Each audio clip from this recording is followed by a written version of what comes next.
Hello दोस्तों, सुबह के 5 बज गए हैं और यहाँ पर जाओ नाका वाटवा। मोबाइल में चार्जिंग नहोતું तो पाछा पावर बैंक लगाया ही, देख सकते हो। આપણું ઘર है। અત્યારે પાણી આવ્યું, પાણી જાય બે ત્રણ વાગ્યાનું આવી ગયું, પણ ખબર ન હોય એટલે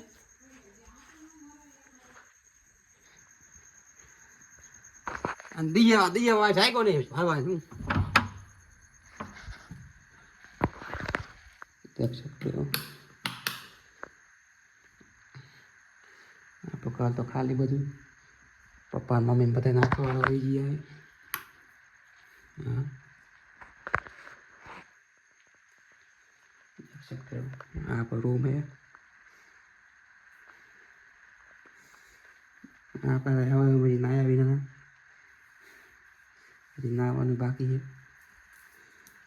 देख सकते हो। आपकी पत्नी है ना वाला हमारा जागी किया है होता है। अच्छी तो 9:15 है, देख सकते हो आप लोग। બહુનો ચાર્જિંગ નથી એટલે બહુનો ચાર્જિંગ મેકવાનું છે।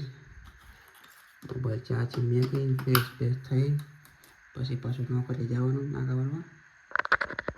તમે રાઈટમાં કોણ નાખવાનો છે કમેન્ટ પકડો તો હાલો।